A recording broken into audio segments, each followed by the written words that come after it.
So when I'm working with businesses that are heavy in operations, so they're typically, let's say, manufacturing type businesses, there's 5 processes or systems that I always look for when I'm touring around the shop floor for the first time, or when we're getting into a few different conversations, to make sure that they're the minimum to have right. So obviously we need some production processes, quality control, inventory, scheduling, and cash flow.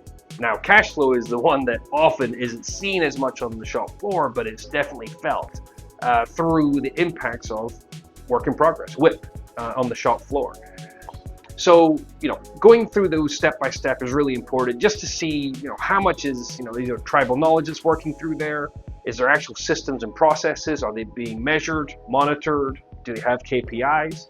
And when it comes to the cash flow, which, you say, yeah, we have some scheduling, we have some inventory in there, that should tie together with a lot of things.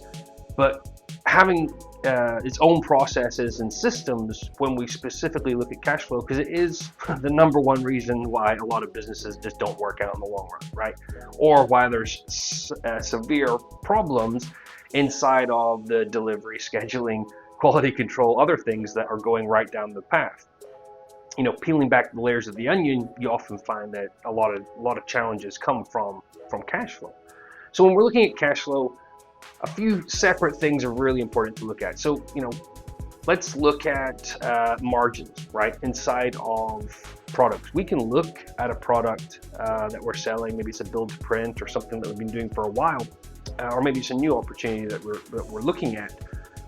On paper, the margins might look great, like perfect, exactly where it should be. But when you start working out how long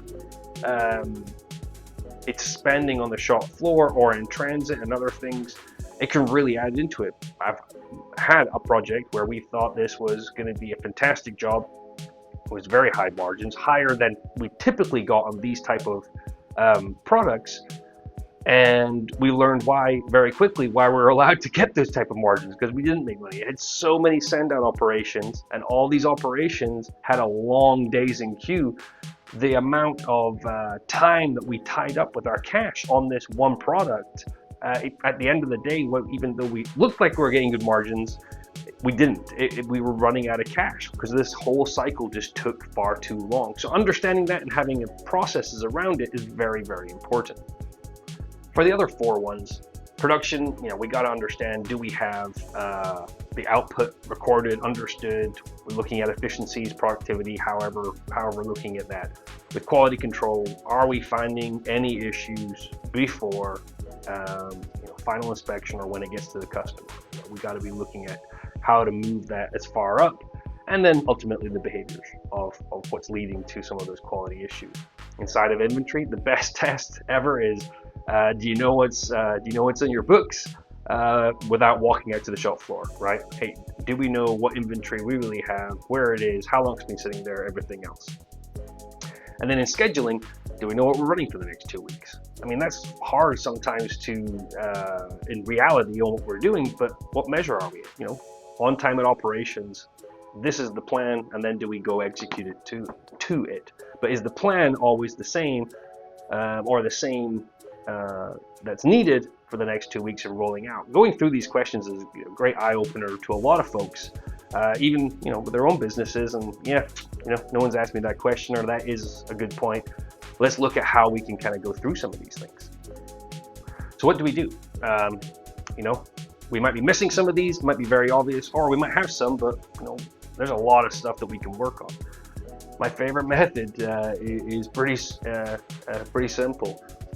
Put those 5 different categories together and rate yourself 1 to 5 or 1 to 10 if you want to be a little bit pickier in there.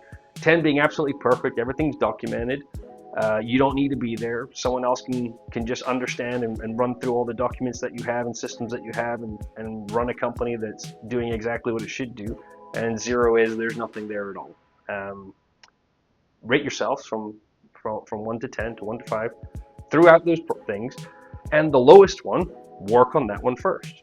Don't look at the other ones. We don't need to right now. It can be far too overwhelming, and also just from a resource constraint point of view, working on all of them at once, you need to get some benefits to keep the momentum going.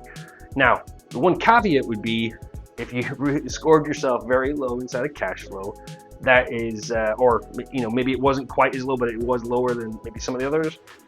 That one is a really important one to work on because it has so many other benefits. As soon as you work through that, a big part of working through cash flow processes is going to be tracking WIP and seeing where that is, and leading to a bunch of other things, which I'll probably be talking about in the next couple of weeks.